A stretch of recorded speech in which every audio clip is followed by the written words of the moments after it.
Hello hi friends, ಪುಷ್ಪ home ಕಿಚನ್ಗೆ ಸ್ವಾಗತ.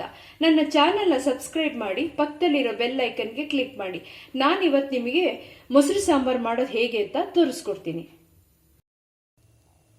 ಇದಕ್ಕೆ ಬೇಕಾಗಿರುವ ಇಂಗ್ರೀಡಿಯೆಂಟ್ಸ್ಗಳು: ಮೊದಲಿಗೆ 1/2 ಲೀಟರ್ ಮೊಸರು ತಗೊಳ್ಳಿ, 2 ಟೇಬಲ್ ಸ್ಪೂನ್ ಬೇಳೆ ಪುಡಿ, ಸ್ವಲ್ಪ ಕರಿ ಲೀವ್ಸು, 1 ದೊಡ್ಡ ಆನಿಯನ್ನು ಸಣ್ಣದಾಗಿ ಹಚ್ಚಿಟ್ಕೊಳ್ಳಿ. ಒಂದು ಬಾಣಲಿ ತಗೊಳ್ಳಿ, ಅದಕ್ಕೆ ಸ್ವಲ್ಪ ಆಯಿಲ್ ಹಾಕೊಳ್ಳಿ. ಆಯಿಲ್ ಸ್ವಲ್ಪ ಕಾಯಲಿ. ಆಯಿಲ್ ಕಾದಿದೆ. ಸ್ವಲ್ಪ ಮಸ್ಟರ್ಡ್, ಜೀರಾ,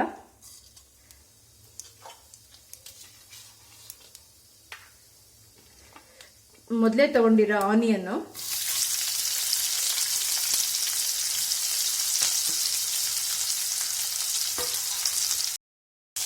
ಇದು ಫುಲ್ ಬ್ರೌನ್ ಆಗೋ ತನಕ ಫ್ರೈ ಮಾಡಿ.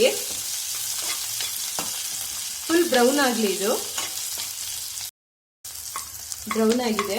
ಇದಕ್ಕೆ ಸ್ವಲ್ಪ ಕರಿ ಲೀವ್ಸ್ ಆ್ಯಡ್ ಮಾಡಿ. ಹಾಗೆ ನಾನು ಮೊದಲೇ ತಗೊಂಡಿರೋ ಬೇಳೆ ಪುಡಿ ಹಾಕೋತಿದ್ದೀನಿ. ಸ್ವಲ್ಪ ಲೈಟಾಗಿ ಫ್ರೈ ಮಾಡಿ. ಇದನ್ನ ಲೋ ಫ್ಲೇಮಲ್ಲಿ ಇರಲಿ, ಹೈ ಫ್ಲೇಮ್ ಮಾಡಬೇಡಿ.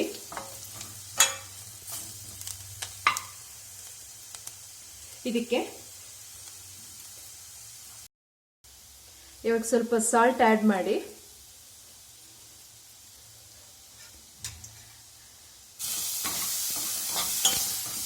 ನೆಕ್ಸ್ಟು ಗ್ಯಾಸ್ ಆಫ್ ಮಾಡಿಬಿಟ್ಟು ಮೊಸರನ್ನ ಅದಕ್ಕೆ ಹಾಕೊಳ್ಳಿ.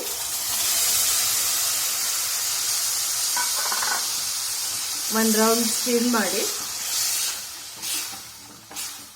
ಇವಾಗ ಆಗಿದೆ. ಮೊಸರು ಸಾಂಬಾರ್ ರೆಡಿಯಾಗಿದೆ. ಈ ರೆಸಿಪಿ ಇಷ್ಟ ಆದರೆ ನಿಮ್ಮ ಮನೇಲಿ ಟ್ರೈ ಮಾಡಿ. ಈ ವಿಡಿಯೋ ಇಷ್ಟ ಆದರೆ ಲೈಕ್ ಮಾಡಿ, ಶೇರ್ ಮಾಡಿ, ಸಬ್ಸ್ಕ್ರೈಬ್ ಮಾಡಿ. Thank you friends.